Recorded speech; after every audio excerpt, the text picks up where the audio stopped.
Hey, what is going on, everybody? Welcome to Super Lunch Bros Podcast, episode number 126. I'm Brendan. Let's talk about Bellator 280. Bellator, I don't know, man. You guys, you're doing something. I don't know if it's something's going on with your production. You guys really need to dial it in. I don't think it has to do anything with Showtime, but maybe it's my perspective from watching PFL. Bellator is quickly becoming the worst of the three mainstream U.S. promotions to watch both live and try to watch replays of. It's horrendous. Before we get into it, so this is Congo versus Bader. We're talking about Romero versus Alex Pelosi and the rest of the guys on the main card. Before we get started, I'd really appreciate it if you subscribe to the channel. It means a lot to me. It just lets me know that people are interested in this stuff, that I should keep making videos on Bellator. And also, if you follow that same logic, you hit the like button, it'd be awesome too. Cool. Let's go into it. So Kongo versus Bader. So this wasn't a snooze fest in the way that I don't want to be negative about this because Ryan Bader gets a decision win. All 5 rounds fought. Domination, in my opinion, 50-45 on all 3 judges' scorecards. So we'll go round by round here in a second, but just my thoughts on the fight in general. I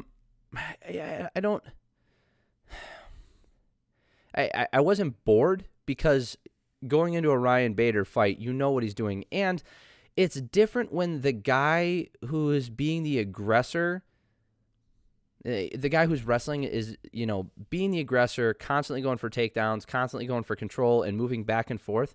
It's similar to the Colby Covington thing. Yeah, to your layman, and not necessarily a layman or a casual fan, I just mean in general. Like, if you're just looking for punching, okay, Colby Covington fight might not be it unless you're watching the Kamaru Usman matches. But, if you're interested in, like, watching hard work, Gregor Gillespie's another good example. A good, hard-nosed, hard-working, grapple-heavy offensive style. Khabib did this as well.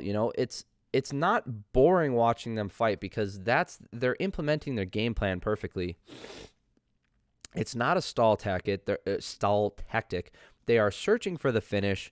There's a difference when you watch people who are lay and pray versus going for the finish and trying to actively win the fight. And I think this was the latter.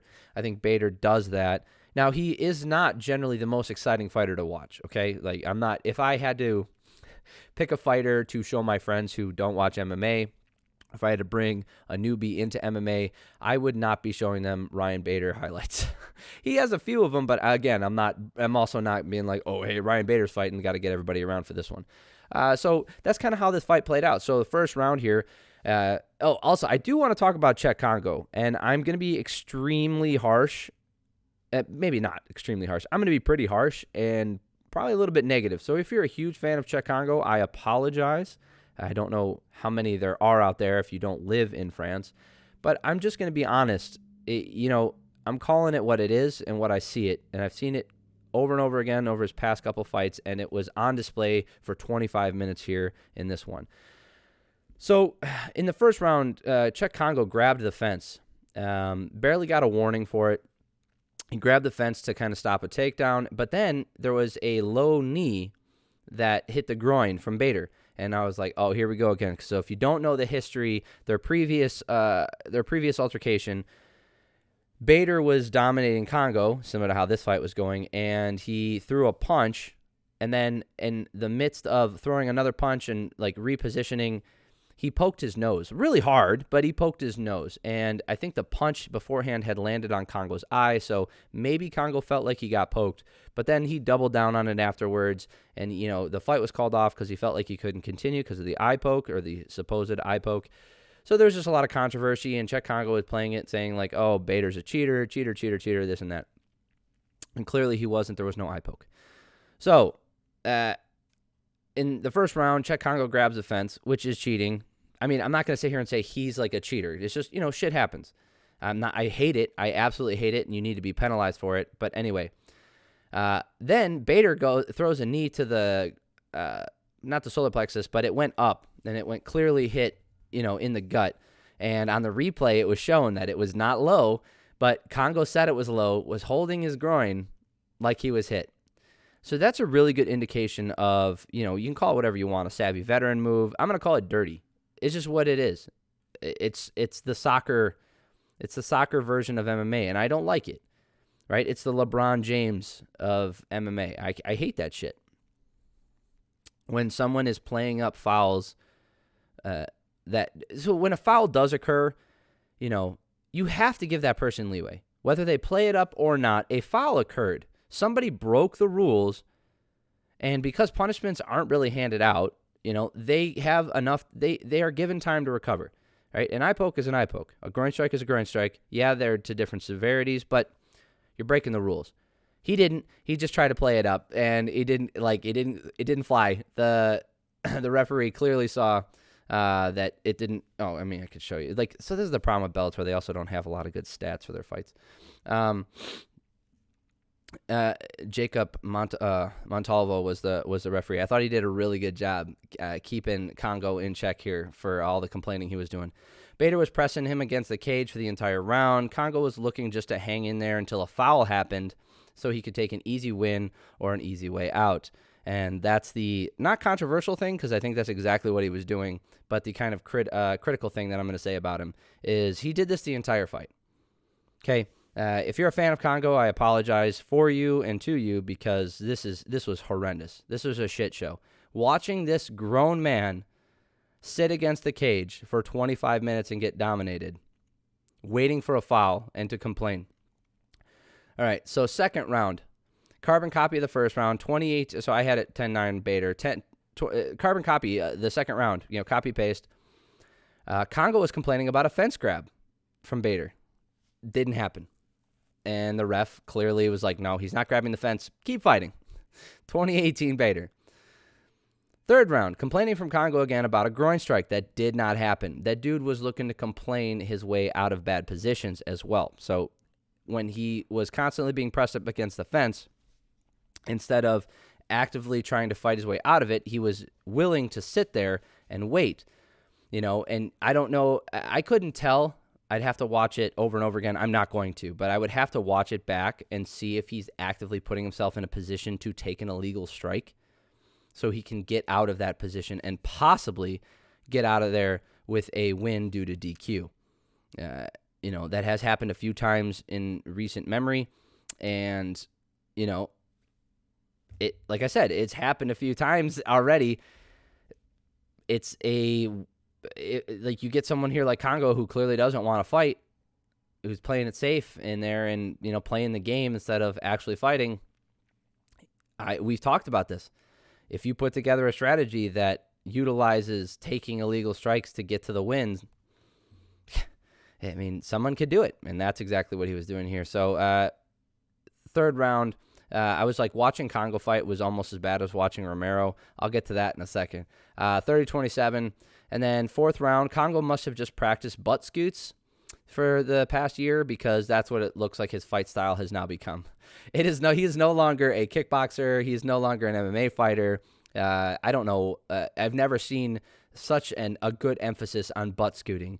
But boy, oh boy, when he got taken down in the open, he scooted his butt so fast. It's like a dog trying to wipe his ass on a carpet. That guy, he could move his ass on that canvas like you wouldn't believe. And he would scoot it back to the fence so he could work his way into that horrible position again. 40-36, Ryan Bader. Kongo complaining about a knee to a grounded opponent in the fifth round. So he tried one more time in the fifth round to complain about a knee. It did not hit him in the head. It hit him in the chest. So 50-45 to Bader.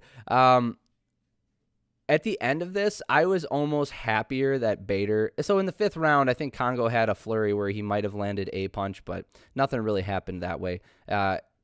Again, like I said last week, I don't know if this is the card that I would go back to go out of your way if you didn't watch this to go watch. I wouldn't do it.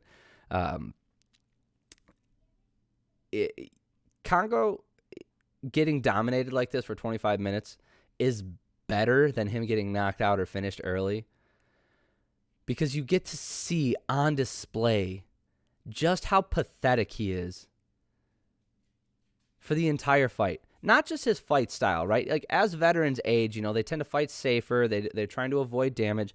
There is no shame in that. Alistair Overeem's extension of his heavyweight contender career is one of the most tremendous. Him and Andrei Arlovsky, it's like one of the most tremendous, I wouldn't say turnarounds, but just strategic and game implementation.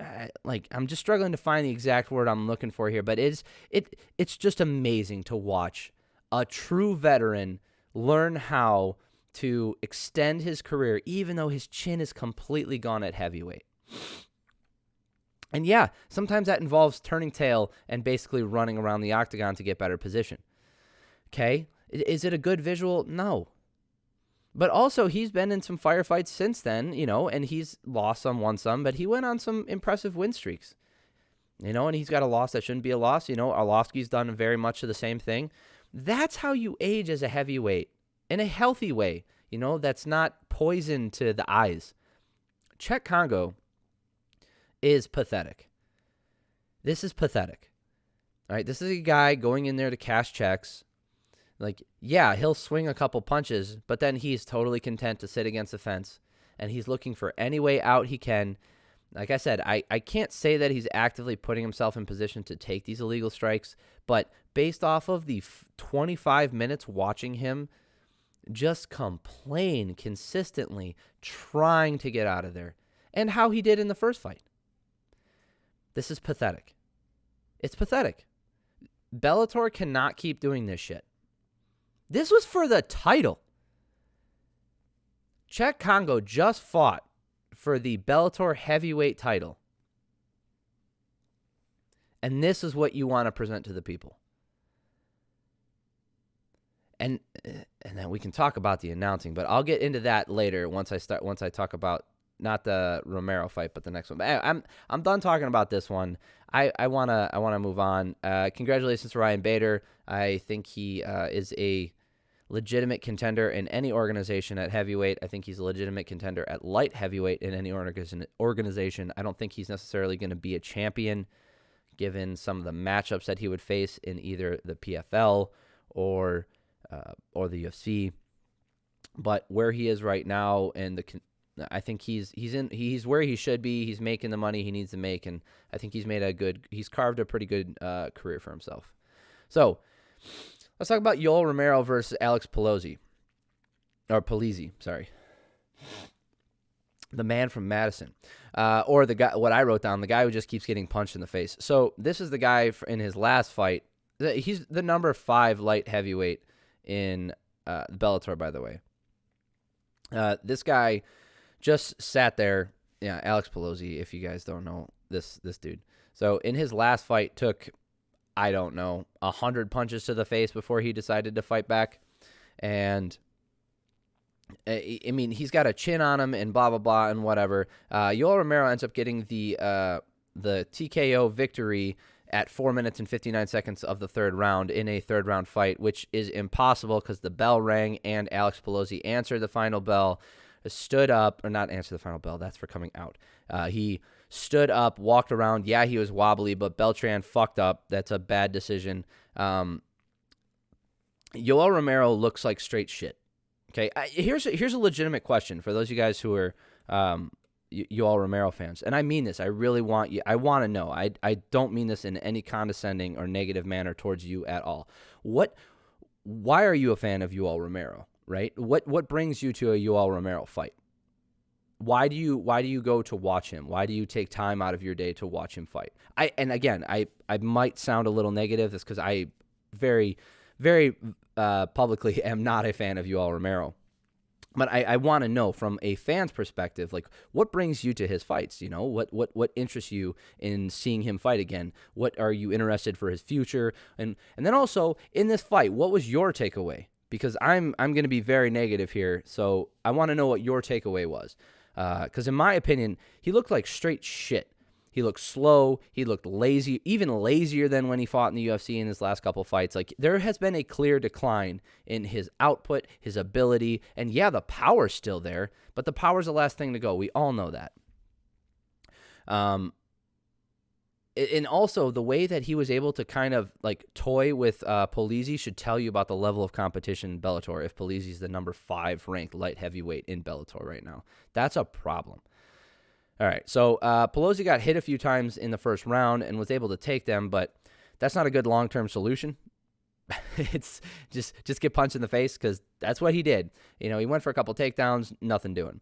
Polizzi already looked tired a minute and a half into the second round. So not only is, by the way, Polizzi took this fight on short notice, so I don't want to be too critical of him, because he stepped up on short notice. I know he didn't have a full camp. Romero was supposed to fight freaking Melvin Manhoof, and they're going to fight in the future here. It is cool that Bellator finally found somebody that Romero could beat, because I'm sure they're paying him way too much money to be in there. So, John Mccarthy, this is where I wrote it down, so we're going to talk about it now. John Mccarthy is, I initially didn't mind him as an announcer, and I don't know why it's just starting to grate on me now, but the guy will not shut up about how good someone is, right? Even when that fighter is doing jack shit, right?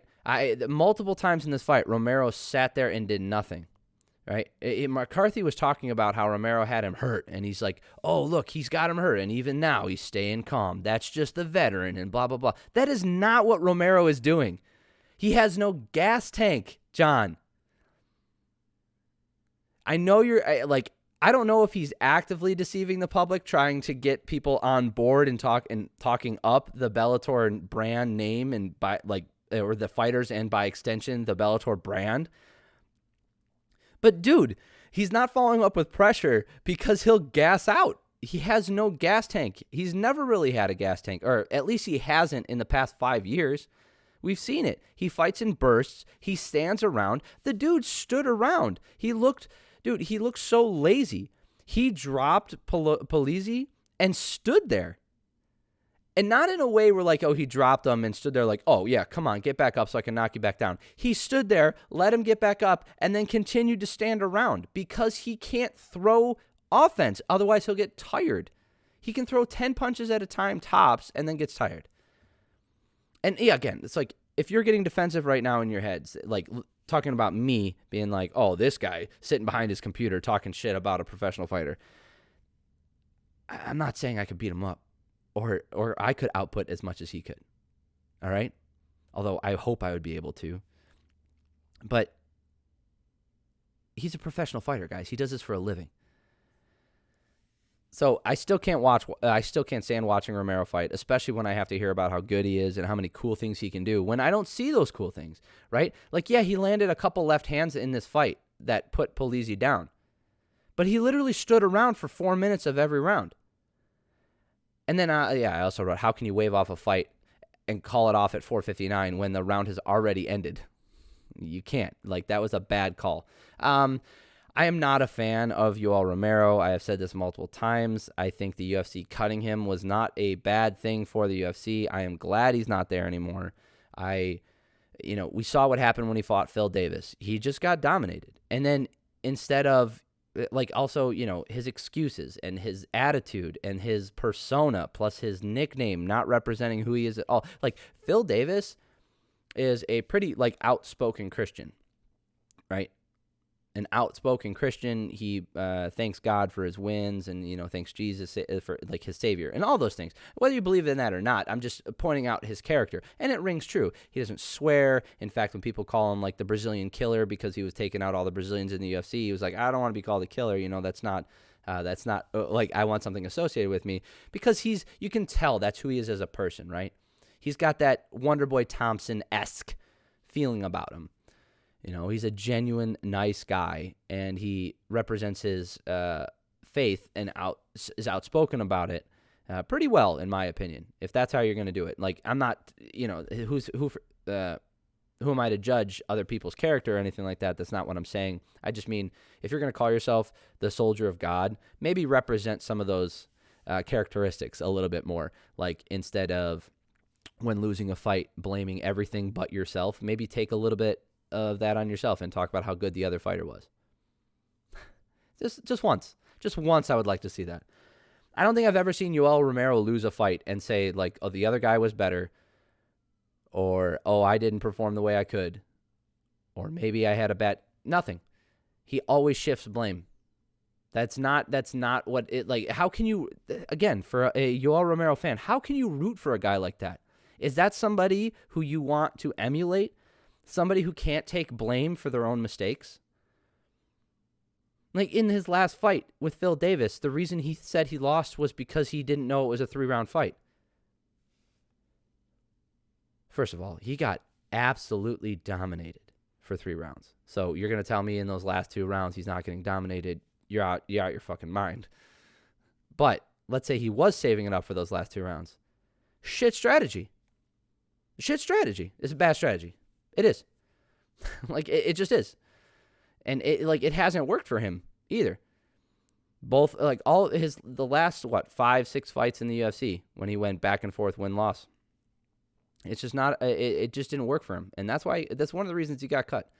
And he had a problem making weight. Now he's fighting at light heavyweight, so he doesn't have to cut the weight anymore.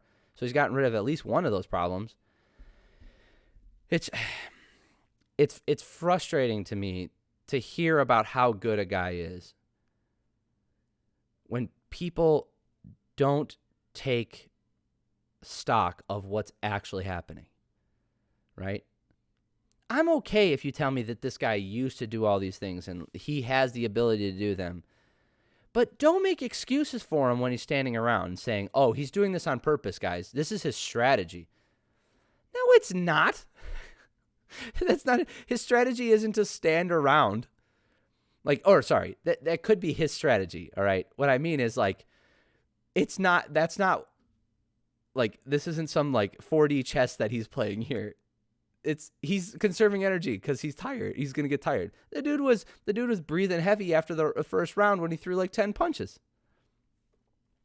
Yeah, he'll drop Polizzi. I don't want to sit here and say that, like, he didn't win the fight. Of course he did. He smoked the guy. He was so far ahead of Polizzi, it wasn't even funny. This was not a competitive fight at all. It wasn't. Romero was clearly the better fighter. But he's not good anymore, guys. He's not. It's just something you guys are going to have to come to terms to. This whole thing, like, oh, he doesn't age. He fucking does.